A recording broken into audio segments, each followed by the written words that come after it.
Some solutions to the budget problems are trickling out, and they'll be up for discussion next on New York Week in Review.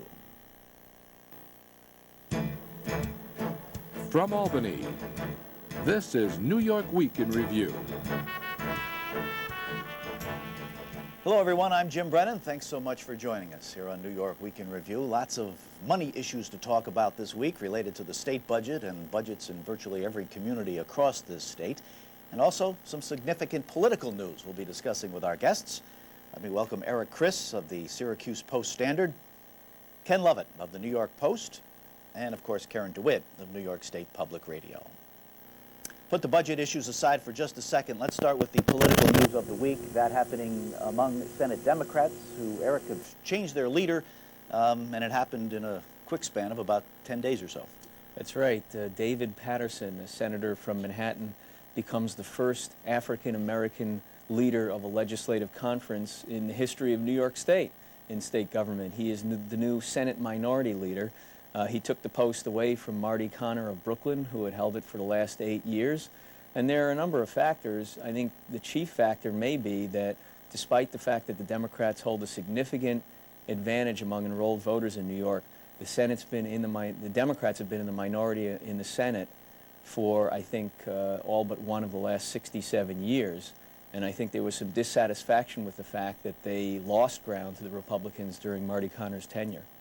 This dates back a couple of years, though. I think there's been a generational thing. A lot of the newer guard has been gunning for Marty Connor, Eric Schneiderman, Tom Dwayne. They want a more aggressive conference. They want to go after the Republicans harder, and I think they felt that Marty Connor wasn't the one to do it. There was also some racial elements in that, in this case, Al Sharpton got on board backing Paterson, as did David Dinkins, and they called a lot of the wavering senators to support him.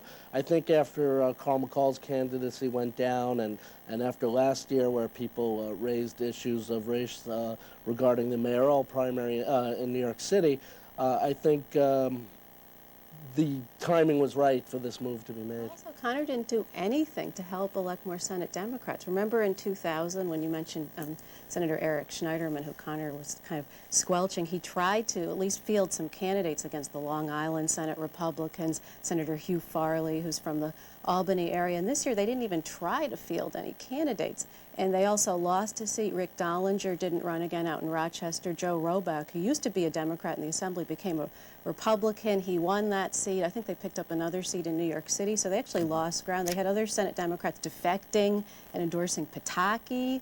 And one, Pedro Espada, even became a Republican halfway through. So I think there was a lot to be dissatisfied about. Yeah, sure. And Nancy Lorraine Hoffman of Syracuse had switched parties That's right. at The the end of final straw, I 1998. think, came, you had a bunch of what they felt were spies in the Democratic conference, because, as you said, there were these Democrats like Olga Mendez and Carl Kruger who were supporting Pataki, and nothing happened to them. You know, there was no... And then beyond that, I think the final straw was when Marty Connor took legal work for Tom Golisano, who was running for governor against Carl McCall and George Pataki, and he tried to help get Golisano on the ballot. Connor says, hey, the McCall people knew it and endorsed it. They were fine. They wanted Golisano on the ballot. But I think that changed once Golisano started running a negative McCall ad, and